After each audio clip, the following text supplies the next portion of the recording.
M R. জেমসের লেখা একটা বিখ্যাত সাসপেন্স গল্প হলো কাস্টিং দ্য রুনস, বাংলায় যেটার অডিও নাটক আমরা শুনেছি রুনের মন্ত্র নামে। চলুন আজ আমরা এই গল্পের রহস্যের গভীরে ডুব দিই। ভাবা যায় একটা সামান্য কাগজের টুকরো কিভাবে কারোর জন্য মৃত্যুদণ্ড হয়ে উঠতে পারে। এই গল্পে আমরা ঠিক এটাই দেখব, কিভাবে একটা একাডেমিক বিতর্ক ধীরে ধীরে এক ভয়ঙ্কর অভিশাপের বিরুদ্ধে বাঁচার লড়াইয়ে পরিণত হয়। তো গল্পটা শুরু হচ্ছে মিস্টার এডওয়ার্ড ডানিংকে দিয়ে। উনি একজন শান্ত নিরীহ স্বভাবের পণ্ডিত, কিন্তু হঠাৎ করেই তার গোছানো জীবনে এমন সব ঘটনা ঘটতে শুরু করে যার কোনো ব্যাখ্যা নেই। সব কিছুর শুরু হয় একটা গবেষণাপত্র বাতিল করার পর থেকে। ডানিংয়ের যুক্তিবাদী গোছানো জগতে আস্তে আস্তে অযৌক্তিক ভয় হানা দিতে শুরু করে। আর এর প্রথম ইঙ্গিতটা পাওয়া যায় ট্রামের ভেতরের একটা অদ্ভুত বিজ্ঞাপন থেকে। উনি ট্র্যামের জানলার কাছে একটা রহস্যময় লেখা দেখতে পান, এমন একটা লেখা যেটা ওখানে থাকা বা ওটাকে মুছে ফেলা দুটোই অসম্ভব বলে মনে হয়। আর এটাই ছিল বলতে পারেন প্রথম অশনি সংকেত। বাইরের এই অস্বস্তিটা এবার ঢুকে পড়ল তার একেবারে নিজের ব্যক্তিগত পরিসরে, তার নিজের বাড়িতে। অদ্ভুত কিছু ফেরিওয়ালার সাথে দেখা হওয়ার পর ড্যানিং যখন নিজের বাড়িতে একটু শান্তি খুঁজছেন, ঠিক তখনই আসল আতঙ্কটা শুরু হয়। মানে মানসিক চাপটা আস্তে আস্তে শারীরিক আর অতি প্রাকৃত আক্রমণের রূপ নিচ্ছে। একটা দরজা নিজে থেকে খুলে যাচ্ছে, বন্ধ করিডরে গরম হাওয়ার ঝাপটা, এমনকি নিজের বিছানায় একটা লোমশ দাঁতওয়ালা মুখের অনুভূতি। এই অভিজ্ঞতাগুলো তাকে একদম একার আতঙ্কিত করে তোলে। কিন্তু প্রশ্ন হলো, এই সব ভয়ঙ্কর ঘটনার উৎসটা কি? এর পেছনে রয়েছে একজন ব্যক্তি, এক অশুভ শক্তি, যার নাম মিস্টার কার্সওয়েল। ল্যাফোর্ড অ্যাবের মিস্টার কার্সওয়েল শুধু একজন ধনী ব্যক্তি বা একাডেমিক প্রতিদ্বন্দ্বী নন, উনি অ্যালকেমি আর কালো জাদুর চর্চা করেন।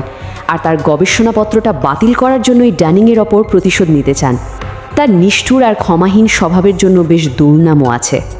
কার্সওয়েলের চরিত্রটা ঠিক কতটা ভয়ঙ্কর তা বোঝার জন্য একটা ছোট্ট ঘটনা বলি। উনি একবার গ্রামের বাচ্চাদের ম্যাজিক লণ্ঠনের শো দেখার জন্য ডাকেন।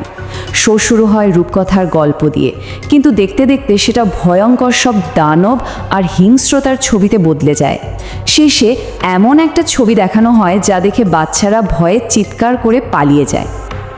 আসলে ড্যানিংই প্রথম নন যিনি কার্সওয়েলের রোষের শিকার হয়েছেন। ড্যানিংয়ের বিপদটা ঠিক কতটা গভীর তা বুঝতে হলে আমাদের তার আগের সমালোচক জন হ্যারিংটনের পরিণতির কথা জানতে হবে। জন হ্যারিংটনের ঘটনাটা দেখলে একটা ভয়ঙ্কর প্যাটার্ন আমাদের সামনে চলে আসে। কার্সওয়েলের বইয়ের কড়া সমালোচনা লেখার ঠিক পরেই তাকে রহস্যজনকভাবে একটা কাগজের টুকরো দেওয়া হয়।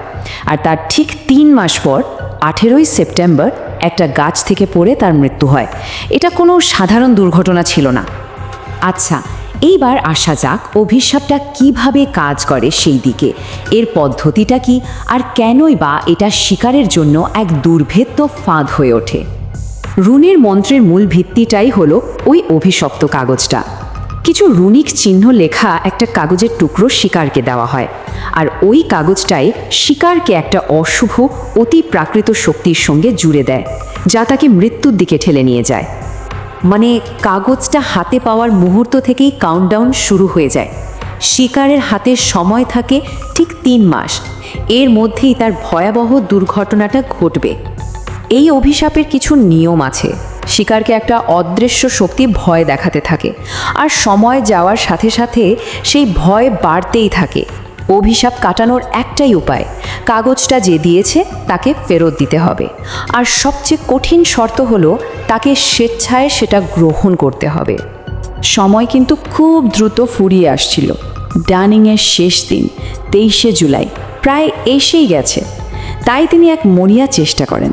প্রতিশোধের আগুনে জ্বলা জন হ্যারিংটনের ভাই হেনরির সাথে তিনি হাত মেলান। ঠিক তখনই তারা খবর পান যে কার্সওয়েল দেশ ছেড়ে ফ্রান্সে যাচ্ছেন। আর এটাই ছিল তাদের জন্য শেষ সুযোগ, বলা যেতে পারে একমাত্র সুযোগ, অভিশাপটা তার স্রষ্টার কাছে ফিরিয়ে দেওয়ার। ভাবুন একবার, ট্রেনের একটা বন্ধ কামরা, চরম টেনশন, ডানিং ছদ্মবেশে কার্সওয়েলের কাছাকাছি পৌঁছানোর চেষ্টা করছেন। তাকে নিজের পরিচয় গোপন রেখে এমন একটা উপায় বের করতে হবে যাতে কার্সওয়েল নিজের হাতে কাগজটা গ্রহণ করেন। আর ঠিক তখনই সুযোগটা আসে। কার্সওয়েল তার টিকিটের কেসটা ফেলে দেন। এক মুহূর্ত নষ্ট না করে ডানিং সেটা তুলে নেন আর খুব সন্তর্পণে তার ভেতরে সেই অভিশপ্ত কাগজটা ঢুকিয়ে দিয়ে বলেন, এটা আপনার, তাই না?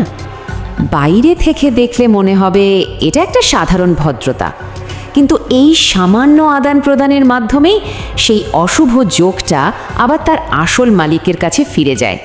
অভিশাপটা হাত বদল হয়ে যায়। প্ল্যান তো সফল হলো, কিন্তু গল্পটা এখানে শেষ নয়, বরং শেষ হয় অভিশাপের আসল শক্তির একটা চূড়ান্ত আর শীতল প্রদর্শনের মধ্যে দিয়ে। অভিশাপটা হাত বদলের সঙ্গে সঙ্গেই এর প্রভাবটাও যেন উল্টে গেল। একদিকে ড্যানিং সঙ্গে সঙ্গে একটা স্বস্তি অনুভব করেন, যেন তার ওপর থেকে একটা বিশাল ভার নেমে গেল, আর অন্যদিকে কার্সওয়েলের হাবভাব বদলে যেতে শুরু করে। সে প্রচণ্ড অস্থির আর আতঙ্কিত হয়ে ওঠে। আর ঠিক দুদিন পরেই খবরের কাগজে একটা রিপোর্ট আসে। ফ্রান্সের অ্যাবভিলে একটা গির্জা থেকে অদ্ভুতভাবে একটা পাথর খসে পড়ে কার্সওয়েলের মৃত্যু হয়েছে, ঠিক সময় মতো, ঠিক যেমনটা হওয়ার কথা ছিল। গল্পটা শেষে আমাদের জন্য একটা খুব অস্বস্তিকর প্রশ্ন রেখে যায়। যা ঘটল সেটা কি নিছকই ন্যায় বিচার, নাকি একটা অতিপ্রাকৃত কাকতালীয় ঘটনা, অথবা কালো জাদুর চর্চা করলে তার পরিণতি এমনই হয়? এই উত্তরটা আমাদেরকেই খুঁজে নিতে হবে।